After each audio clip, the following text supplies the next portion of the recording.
பர்திமேயு சுவிசேஷ ஊழியங்கள் வழங்கும் நற்செய்தி நேரம்.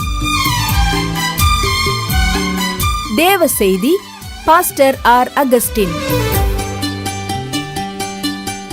இந்த நாளில் உங்களோடு கடன் வாரத்தை குறித்து கேட்ட சகோதரிக்கும் சொன்னேன், அற்புதம்னா என்ன, அதிசயம்னா என்ன. எனக்கு அன்பானவளே, அவர் அதிசயத்தை காண பண்ணுகிறவர் மட்டுமல்ல, ஆசீர்வதிக்கப்படாதபடிக்கு அவருடைய கரம் குறுகவும் இல்லை, கேட்கக்கூடாதபடிக்கு அவருடைய செவி மந்தமாய் போகவும் இல்லை. எனக்கு அன்பானவர்களே, அவர் ஆசீர்வதிக்கிற தெய்வம். ஆனால் அநேக நேரங்களில் நமக்குள்ள என்னன்னா, என்ன ஆசை, உடனே ஆண்டவனுக்கு செய்யட்டும், நான் அப்போ வாரேன். இல்லைங்க, முதலாவது தேவனுடைய ராஜ்யத்தையும் அவருடைய நீதியும் தேடுங்கள், அப்பொழுது இவைகளெல்லாம் உங்களுக்கு கூட கொடுக்கப்படும். மறந்துடாதீங்க. இப்போது உங்களுடைய வேதாகமத்தை திரும்ப 78ஆம் சங்கீதத்தில் திருப்பிக் கொள்ளுங்க. 18ஆம் வசனத்துக்கு திருப்பி வாங்க.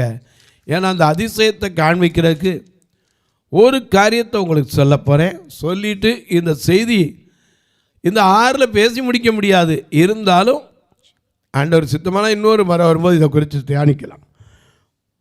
சங்கீதம் 78ஆம் சங்கீதம் 18ஆம் வசனத்திலேருந்து திருப்பி வைத்து கொள்ளுங்க. எல்லாரும் அப்படி தேடி எடுக்கிற வரைக்கும் பாடுவோமா?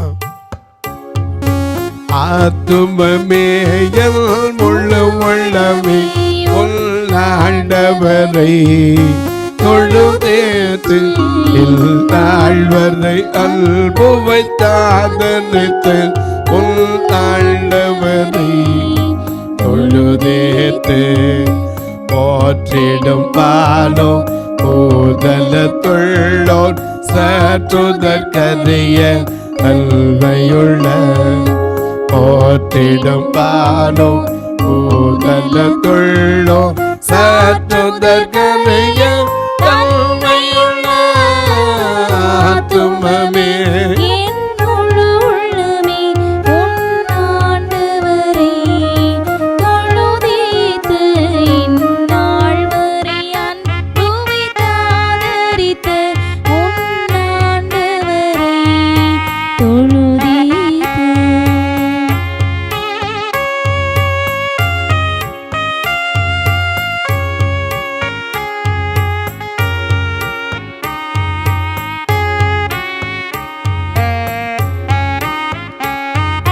தலைமுறை தலைமுறை தாழும் வினோத உலகமும் தோன்றி ஒழியாத தலைமுறை தலைமுறை தாங்கும் வினோத உலகமும் தோன்றி ஒழியாத ஆத்துமமே என் முழு உள்ளமே உன்னாண்டவரை தொழுதேத்து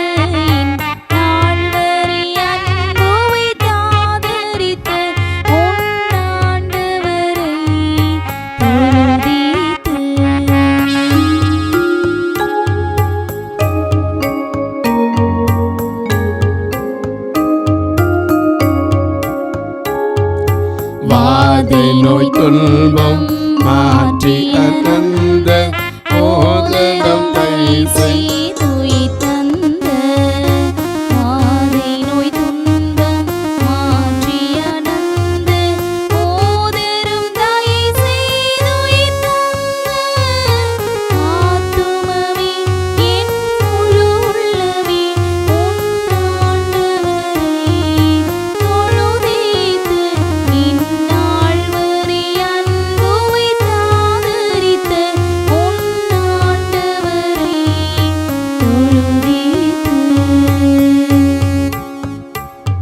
எல்லாம் எடுத்திருப்பீங்க. வாசிக்கலாமா? 78ஆம் சங்கீதம் 18ஆம் வசனத்தில் தங்கள் இச்சைக்கேற்ற போஜனத்தை கேட்டு அநேக நேரத்தில் ஆசீர்வாதத்தை கேட்கறதுல தங்கள் இச்சைக்கேற்றபடி கேட்கிறோம். அதை ஆசீர்வதிக்க மாட்டேன்றார். ஏன்னா இஸ்ரவேல் மக்களுக்கு நல்லா நடத்தி வந்தார். எகிப்திலையாவது செங்கல் சுமக்கணும், செங்கல் அறுக்கணும், அதே மாதிரி கணக்கில் ஒன்று கூட என்ன செய்யக்கூடாது, குறையவே கூடாது. ஆனால் இங்கே அப்படி இல்லை. வாசிக்க கேட்போம். எரேமியாவில் எழுதுறாங்க அவர் எப்படி நடத்தி வந்தார் என்பதை 9 நீங்கள் வாசிக்கலாம். நெகேமியா வாசிங்க பார்க்கலாம். நெகேமியாவில் 9 வாசிங்க. எகிப்திலே எங்கள் பிதாக்கள் அனுபவித்த சிறுமையை நீர் கண்டு. அன்னைக்கு அனுபவித்த அந்த சிறுமை, ஒடுக்குதல். ஏன்னா செங்கல் அறுத்தும் வைக்கல் தான் கொடுப்பான், அதுக்கப்புறம் வைக்கலும் கொடுக்கறது இல்லை. இவங்களே போய் தாளடி சேர்க்கணும். அந்த சிறுமையை கண்டு சிவந்த சமுத்திரத்தில் அவர்கள் கூப்பிடுதலை கேட்டி, சிவந்த சமுத்திரத்திலே கூப்பிட்டாங்களே அதை கேட்டி, பார்வோனிடத்திலும் அவனுடைய எல்லா ஊழியக்காரரிடத்திலும் அவன் தேசத்தின் சகல ஜனத்தினிடத்திலும் அடையாளங்களையும் அற்புதங்களையும் செய்தீர். அவர்கள் உமது ஜனங்களை அகந்தையாய் நடத்தினார்கள் என்பதை அறிந்திருந்தீர். இப்படியே இந்நாள் வரைக்கும் இருக்கிறபடி உமக்கு கீர்த்தியை உண்டாக்கினீர். நீர் அவர்களுக்கு முன்பாக சமுத்திரத்தை பிரித்ததினால், சமுத்திரத்தை பிளந்தவுடனே 2 பிளந்தவுடனே பிரிஞ்சிருச்சு. பிரித்ததினால் கடலின் நடுவாக கால் நனையாமல் நடந்தார்கள். நல்லா கவனிங்க, அங்க ஈரமே இல்லை, அப்புறம் எப்படி கால் நனைகிறதுக்கு? ஏன்னா தண்ணீரை அங்கே வற்றி போச்சு, காய்ந்த தரையாக்கிட்டார், வெட்டான் தரை. வலுவான தண்ணீர்களிலே கல்லை போடுகிறது போல அவர்களை தொடர்ந்தவர்களை ஆழங்களிலே போட்டு. ஆனா அந்த பார்வோன் சேனைக்கு அந்த வற்றி இருந்த வெறும் தரையா இருந்த கால் நனையாத அந்த சமுத்திரத்துல கல்லை போட்ட மாதிரி, அப்படி கல்லை போட்டா உடனே உள்ள போயிடும். அத மாதிரி அவர்களை உள்ள என்ன செய்தார், போட்டு விட்டீர்.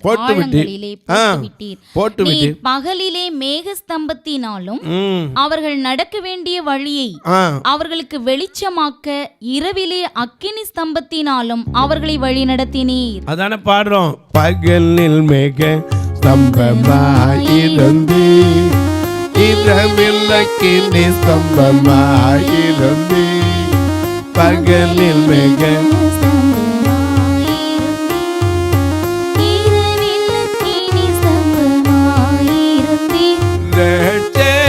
ரட்சகனாக இருந்தீர், ரட்சகனாக இருந்தீர் பரனே. ஈரா பகலாய் காத்தி, ஈரா பகலாய் காத்தி. துதிப்போம் தூய தேவா, துதிப்போம் தூய தேவா.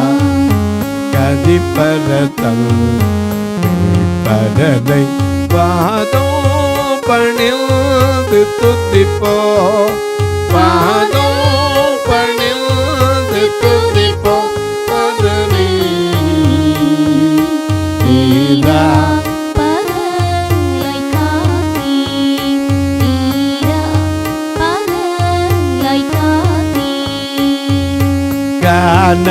நாட்டில் கொண்டு வேட்டு பீடன ஜாதிகளை தோட்டி, கானா நாட்டில் கொண்டு வேட்டு பீடன ஜாதிகளை தோட்டி, தானாக பாடுபட்டு, தானாக பாடுபட்டு பரனே.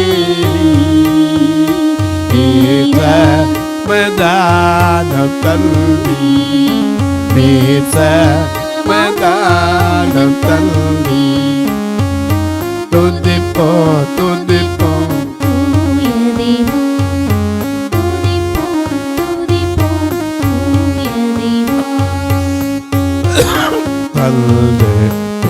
பரனை பாதம்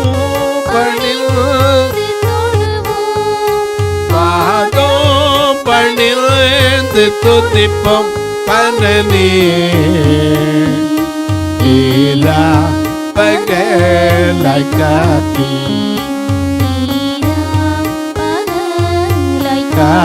விட்டீர். எனக்கு அன்பானவர்களே, வெட்டாந்தரையில் நடந்து போனவங்களுக்கு வற்றி போயிருந்தது. கல்லை போட்டால் எப்படி முங்குமோ அப்படி பார்வோனுடைய சேனைக்கு அவருடைய ஊழியக்காரருக்கு இருந்துச்சு. அது மட்டும் இல்லை, வாசிங்க. நீர் பகலிலே மேகஸ்தம்பத்தினாலும் இரவிலே அவர்கள் நடக்க வேண்டிய வழியை அவர்களுக்கு வெளிச்சமாக இரவிலே அக்கினி ஸ்தம்பத்தினாலும் அவர்களை வழிநடத்தினீர். நீர் சீனாய் மலையில் இறங்கி வானத்திலிருந்து அவர்களோடே பேசி அவர்களுக்கு செம்மையான நீதி நியாயங்களையும் நல்ல கட்டளைகளும் கற்பனைகளுமாகிய உண்மையான பிரமாணங்களையும் கொடுத்தீர். இவ்வளவு கொடுத்து வானத்திலிருந்து என்னத்தை கொடுத்தார்? தானியத்தை, வானத்தின் தானியத்தை கொடுத்தார். யாத்திராமம் 16ஆம் அதிகாரத்தில் அவங்களுக்கு வானத்திலிருந்து மன்னா தினந்தோறும் விழுகிற மாதிரி வச்சார். அப்பவும் ஆசை தீரல, ஓடி போய் சேர்ந்தான். அளந்து பார்த்தா யாத்திராமம் 16-18 வாசிக்கிறோம், மிகுதியாய் சேர்த்தவனுக்கு மீதியானதும் இல்லை, கொஞ்சமாய் சேர்த்தவனுக்கு குறைவானதும் இல்லை. இப்படி போஷித்து வந்தவர்கிட்ட 11ஆம் அதிகாரம் எண்ணாகமத்தில் 11ஆம் அதிகாரத்தில் முதல் வசனத்துல கொஞ்சம் பின்பு ஜனங்கள் முறையிட்டு கொண்டிருந்தார்கள். கர்த்தருடைய செவிகளில் பொல்லாப்பாய் இருந்தது. என்ன முறையிட்டாங்க? நல்லதை கேட்டா சொல்லியிருக்க மாட்டாரு. முறையிட்டு கொண்டிருந்தாங்க. கர்த்தர் அதை கேட்கும் போது அவருடைய கோபம் மூண்டது. ஏன் தெரியுமா? இவங்க இச்சையினால கேட்டாங்க. இச்சையினால என்ன கேட்டாங்க? இந்த மன்னாவை தவிர இங்கே ஒன்றுமே இல்லையோ, எங்கள் உள்ளம் வாடி போயிற்று, எகிப்தில் என்னென்னலாம் சாப்பிட்டோம், இங்கே மன்னாவை தவிர ஒன்றும் இல்லையே. தண்ணீரை புறப்பட பண்ணார், உண்மைதான். அங்கே நம்ம வாசிக்கிற 78ஆம் சங்கீதத்தில் கண்மலையை அடித்து தண்ணீர் நதி போல புறப்பட்டு வந்தது உண்மைதான். ஆனால் மாமிசத்தையும் அப்படி கொடுக்க கூடுமோ? ஆண்டவர் பார்த்தார், கர்த்தருடைய கை குறுகியா இருக்கு. ஒரே நாளில் என்னாகும் 11:23 வாசிங்க. மிக அழகா எழுதப்பட்ட கர்த்தர் மோசேயை நோக்கி, கர்த்தருடைய கை குறுகி இருக்கிறதோ, கர்த்தருடைய கை குறுகி இருக்கிறதோ, என் வார்த்தையின்படி நடக்குமோ நடவாதோ என்பதை நீ இப்பொழுது காண்பாய் என்றார். அப்பொழுது மோசே புறப்பட்டு கர்த்தருடைய வார்த்தைகளை ஜனங்களுக்கு சொல்லி ஜனங்களின் மூப்பரில் 70 பேரை கூட்டி கூடாரத்தை சுற்றிலும் அவர்களை நிறுத்தினான். கர்த்தர் மேகத்தில் இறங்கி அவனோடு பேசி அவன் மேல் இருந்த அந்த ஆவியை 70 பேர்ல மச்சான். ஆனா அந்த பாளையத்துல 2 பேர் இருந்துட்டான். அங்க 2 பேர் பேசணும்னு ஒருத்தன் சொன்னா அவனை தடை பண்ணும். எனக்கு அன்பால கொஞ்சம் யோசிச்சு பாருங்க. ஏன்னா ஆவி நாம இன்னைக்கு பாடுறோம், ஆவியை அருளும் சாமி எனக்கானுயிர் கொடுத்த வானத்தில் அரசே,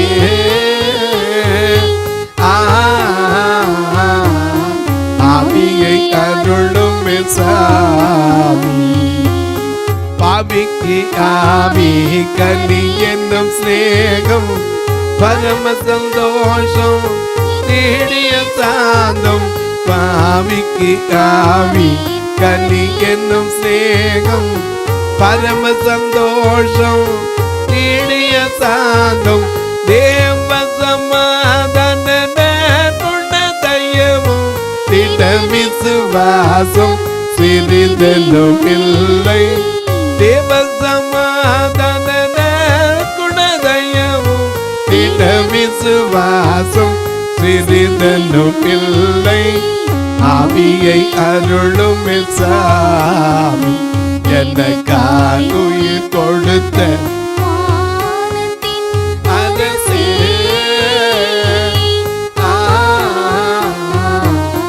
ஆவியை அருளும் சுவாமி.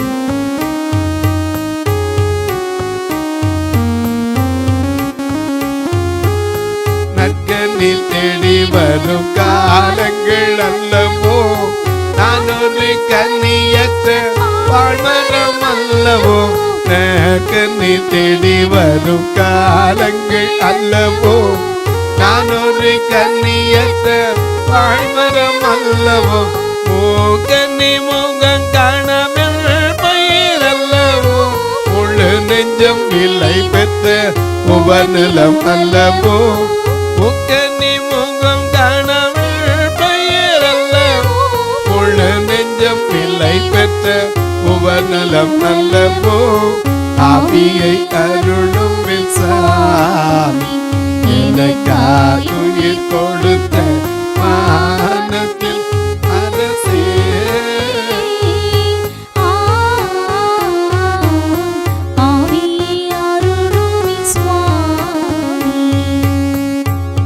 எனக்கு அன்பானோலே, அவர் மாமிசத்தை கொடுக்க கூடுமோ ஜனங்கள் கேட்டாங்க.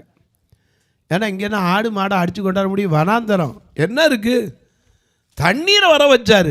வாசிக்க திரும்பி அதே 19ஆம் வசனத்திலிருந்து வாசிங்க, 78ஆம் சங்கீதம் 19ஆம் வசனத்திலிருந்து வாசிங்க. அவங்க சொல்கிற வார்த்தையை பார்க்கலாம். இஸ்ரவேல் மக்கள் சொன்ன வார்த்தை தான் இங்கே எழுதப்பட்டிருக்கீங்க. எழுதுறாங்க, அவர்கள் தேவனுக்கு விரோதமாய் பேசி, தேவனுக்கு விரோதமாய் பேசி, தேவன் வனாந்திரத்திலே போஜன பந்தியை ஆயத்தப்படுத்த கூடுமோ. அப்பா, ஏன்னா அவங்க எதை கொரட்டுறாங்க தெரியுமா? இயேசு கிறிஸ்து அன்னைக்கு திரளான ஜனங்கள் வரும்போது பந்தி இருக்க வச்சார்ல வனாந்தரத்தில். அந்த பந்தி ஏன்னா ஏறக்குறை 5000 புருஷர்களும் ஸ்திரீகளும் பிள்ளைகளும் சாப்பிட்டு மிச்சான்ற அளவுக்கு பந்தி வச்சாரே, அந்த மாதிரி இங்கேயும் பந்தி வைக்க முடியுமா?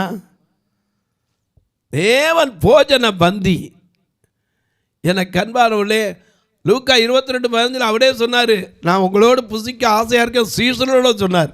அந்த பந்தியை சொல்லலை இவங்க சொல்கிறது. அன்னைக்கு வனாந்தரத்தில் திரளான ஜனங்கள் வந்திருக்கும்போது அந்திரையா பார்த்து, இங்கே 10 5 அப்போ 2 மீன் தான் இருக்குது நானே, அப்போ வச்சார். அதே மாதிரி பந்தி வைக்க முடியுமா? அது மட்டும் இல்ல, அதோ அவர் கண்மலையை அடித்ததினால் தண்ணீர் புறப்பட்டு நதிகளாய் புரண்டு வந்தது, அவர் அப்பத்தையும் கொடுக்க கூடும். அப்பத்தை என்ன கண்மலையில இருந்து வர வைக்கவா முடியும் அப்படின்னாங்க. நம்முடைய ஜனத்திற்கு மாம்சத்தையும் ஆயத்தப்படுத்துவாரோ. அதுக்கப்புறம் ஆடு மாடு அடிச்சிங்க, மாம்சத்தை ஆயத்தப்படுத்த முடியுமா? வனாந்தரத்தில் என்ன நடக்குமோ அதான் நடக்கும்னாங்க. வாசிங்க, அப்படி சொன்னார். ஆகையால் கர்த்தர் அதை கேட்டு கோபம் கொண்டார். அதை கர்த்தர் கேட்டு கோபம் கொண்டார். அவர்கள் தேவனை விசுவாசியாமலும் அவருடைய ரட்சிப்பை நம்பாமலும் போனதினால் யாக்கோபுக்கு விரோதமாய் அக்கினி பற்றி எரிந்தது. இஸ்ரவேலுக்கு விரோதமாய் கோபம் உண்டது. அதனாலதான் கர்த்தர் அன்னைக்கு பேசி நம்ம போயிட்டார். மோசையிட்ட சொன்னார், எப்பா போ, எல்லாருக்கும் இன்னைக்கு வரும் பார். போய் பார்த்தா கொஞ்ச நேரத்தில் காற்றுக்கு கட்டளையிட்டார். காடைகளை கொண்டு வந்து 11ஆம் அதிகாரத்தில் வாசிச்சு பாருங்க. காற்று காடைகளை கொண்டு வந்து எவ்வளவு பாளையத்தை சுற்றிலும் எவ்வளவு குவிஞ்சிச்சான், 6 சுற்றி நடக்கிற அளவுக்கு 3 முழம் உயரத்துக்கு என்ன வந்துருச்சு. அப்பொழுதே கர்த்தரிடத்திலிருந்து புறப்பட்ட ஒரு காற்று சமுத்திரத்திலிருந்து காடைகளை அடித்து கொண்டு வந்து, எங்க இருந்து? வனாந்தரம் தானப்பா, சமுத்திரம் பக்கம் தானே. அதுல இருந்து காடைகளை அடித்து கொண்டு வந்து பாளையத்தை சுற்றிலும் இந்த பக்கம் ஒரு நாள் பிரயாணம் மட்டும். அடையப்பா, ஒரு நாள் 24 மணி நேரம் நடக்கலாம். நம்ம நடக்க முடியுமா? ஏன்னா இடங்கொள்ளாமல் போக மட்டும் ஆசீர்வதிக்கிற தேவன். இந்த பக்கம் ஒரு நாள் பிரயாணம் போக மட்டும், அந்த பக்கம் ஒரு நாள் பிரயாணம் மட்டும் தரையின் மேல் 2 முழ உயரம் விழுந்து கிடக்க செய்தது. 2 முழ உயரம் எவ்வளவு இருக்கும்? அடிக்கணக்கு நீங்களே போட்டு பாருங்க. ஏன்னா முளக்கணக்கு தான் இன்னைக்கு, அதுவும் கூட இல்லை, பூ வளர்க்குறவங்க மட்டும் தான் வச்சுருக்காங்க. 2 முழம் உயரத்துக்கு இருந்துச்சு. வாசிங்க, அப்படி இருந்த கொண்டு குவிச்சார். அப்பொழுது ஜனங்கள் எழும்பி அன்று பகல் முழுவதும் ரா முழுவதும் மறுநாள் முழுவதும் அப்பா காடைகளை சேர்த்தார்கள். எல்லாத்தையும் ஓடி போய் சேர்த்தான். ராத்திரி பகல் கொஞ்சமாய் சேர்த்தவன் 10 ஓமர் அளவு சேர்த்தான். அவைகளை பாளையத்தை சுற்றிலும் தங்களுக்காக குவித்து வைத்தார்கள். அப்பா, ஆசை இச்சை கூச்சு வச்சாங்க. எனக்கு அன்பாருடைய கடைசியில் மூக்கால வர்ற வரைக்கும் தின்னாங்க. கர்த்தருடைய கோபம் மூண்டதுனால அந்த கோபத்தில் இருந்தாலும் ஆசீர்வாதம். அத்தனை பேரும் பார்த்து எவ்வளோ யோசிச்சிருப்பாங்க. கொஞ்சம் யோசிச்சு பாருங்கள். ஏய், எங்கே வரைக்கும் கிடக்கு தெரியுமா? எவ்வளோ தூரம் வரைக்கும் போகலாம் தெரியுமா? ஒரு நாள் பிரயாணம் 24 மணி நேரம் நடந்தால் எத்தனை கிலோமீட்டர் நடப்பீங்களோ அவ்வளோ தூரத்துக்கு. அந்த பக்கம் இந்த பக்கம் உயரம் 2 மலை உயரத்துக்கு. எனக்கு அன்பாருள்ளே, மாம்சமனை ஆவியை ஒட்டுவேன் நன்றே, மாம்சமனை ஆவியை ஒட்டுவேன் நன்றே,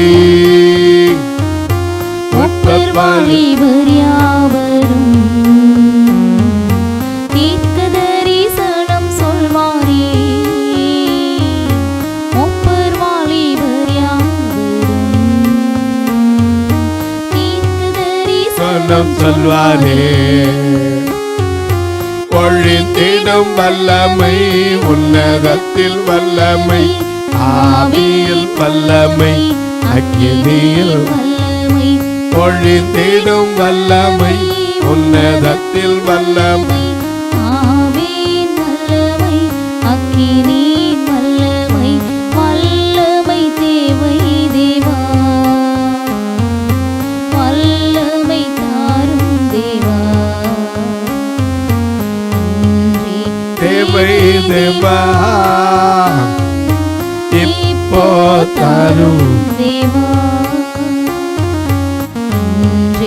தேவை தேவா, இப்போ தாரும் தேவா. எனக்கு அன்பானவர்களே, அதை கண்டு பிரமிச்சிருப்பாங்க. மூக்கால வர்ற வரைக்கும் கொஞ்சம் நெஞ்சல குவிச்சு வச்சாங்கல்ல, பின்னாடி அந்த எதாவது வாசிச்சு பாருங்க, தெவிட்டி போக மட்டும். தெவிட்டி போன போச்சே வேண்டாம்ப்பா அப்படிங்கிற அளவுக்கு கர்த்தருடைய கோபம் வந்துச்சு. அந்த கோபத்திலையும் கூட ஒரு ஆசீர்வாதம் இருந்துச்சு. ஆனால் இஸ்ரவேல் மக்களுக்கு இச்சை போச்சா? இல்லையே. அற்புதத்தை கண்டவங்க. அதனால தான் சொல்றாரு, எப்பா செங்கடலை கிழித்து நடத்தி வந்தார், வனாந்தரத்தில் மாம்சத்தை கொடுத்து வந்தார், தண்ணீரை குவிய வச்சு.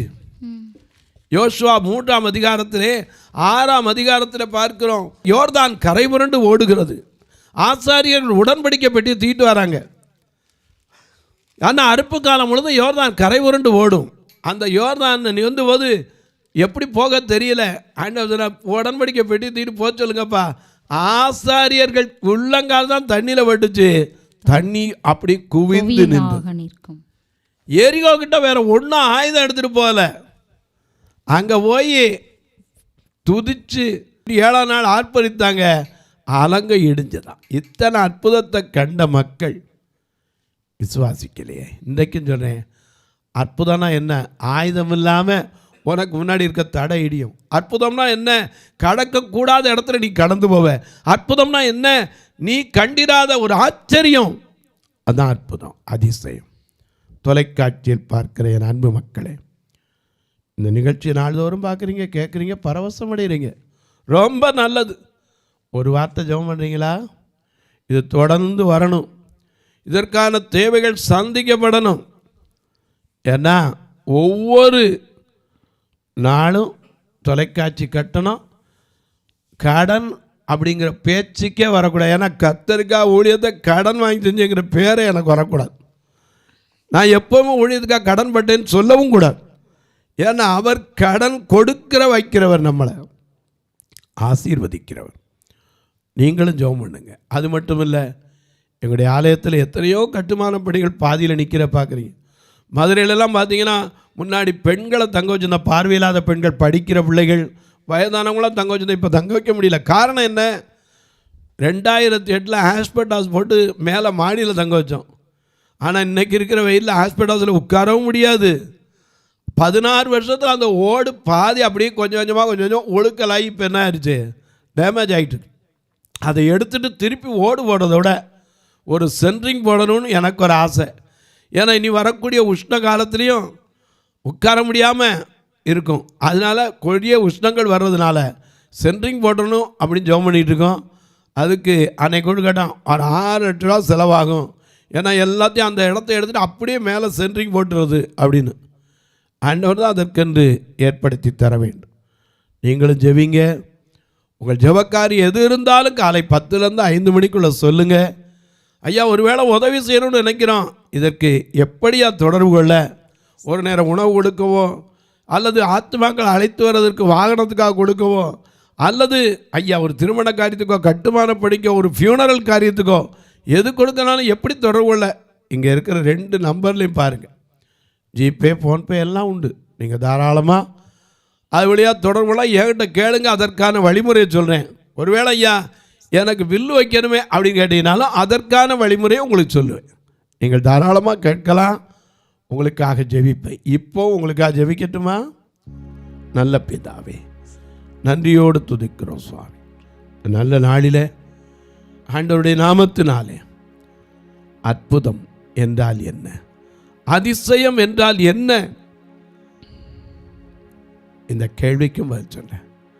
கடன் கொடுப்பதென்றால் என்ன, ஏன் கடன் வாங்குகிறோம், கொடுப்பதற்கு நாங்கள் என்ன செய்ய வேண்டும், இது எல்லாத்தையும் கற்றுக்கொண்டோம். கற்றுக்கொண்டது மட்டுமல்ல, அவருடைய சத்தத்துக்கு செவி கொடுத்து அவைகளின்படி செய்தால் உன் தேசத்தில் ஏற்ற காலத்தில் மழை பெய்யும், வானத்தின் நல்ல பொக்கிஷ சாலை திறக்கும், நீ அநேக ஜாதிகளுக்கு கடன் கொடுப்பாய், நீயோ கடன் வாங்காதிருப்பாய் என்பதை கர்த்தர் உறுதிப்படுத்து. இந்த ஊழியத்தை தாங்குகிற, ஜெபிக்கிற, கொடுக்கிற எல்லா மக்களையும் வாசி இயேசுவின் நாமத்தில் ஜெபிக்கிற நல்ல பிதாவே, ஆமென். சபை ஆராதனை ஞாயிறு காலை 10 மணி முதல் 12 மணி வரை. இடம் பர்திமேயு சுவிசேஷ ஆலயம், அன்னை சத்யா நகர், இளமனூர் அஞ்சல், சக்கிமங்கலம் வழி, மதுரை மாவட்டம். பின்கோட் 625201 மற்றும் பர்திமேயு சுவிசேஷ ஜெப வீடு, flat number 107, Eden garden, Muthur, Tirunelveli. Pincode 627011. சிறப்பு உபவாச கூட்டம் ஒவ்வொரு மாதமும் 2வது சனிக்கிழமை காலை 10 மணி முதல் 1 மணி வரை நாகர்கோவில் YMCA ஹாலில் வைத்து நடைபெறுகிறது. மற்றும் ஒவ்வொரு மாதமும் 4வது சனிக்கிழமை காலை 10 மணி முதல் 1 மணி வரை திருநெல்வேலி புதிய பேருந்து நிலையம் அருகில் உள்ள கிரேஸ் ஹாலில் வைத்து நடைபெறுகிறது. எங்கள் எல்லா ஆராதனைகளிலும் கலந்து கொண்டு தேவனை மகிமைப்படுத்த அன்பாய் அழைக்கிறோம். உங்கள் உதாரத்துவமான காணிக்கைகளினால் இவ்வூழியத்தை தாங்க விரும்பினால் R Augustine, account number 5021364331, IFSC code IDIB 000B066, Indian bank, BP Kulam, Madurai. GPay number 9842181917, BGM ministries மற்றும் 9442559772, பிளைண்ட் மினிஸ்ட்ரீஸ் அகஸ்டின். உங்கள் தொடர்புக்கு பாஸ்டர் ஆர் அகஸ்டின், பர்திமேயு சுவிசேஷ ஊழியங்கள், நாகமலை, புதுக்கோட்டை, மதுரை 625019. தொலைபேசி எண்கள் 9842181917 மற்றும் 9442559772. கர்த்தர் தாமே உங்களை ஆசீர்வதிப்பாராக.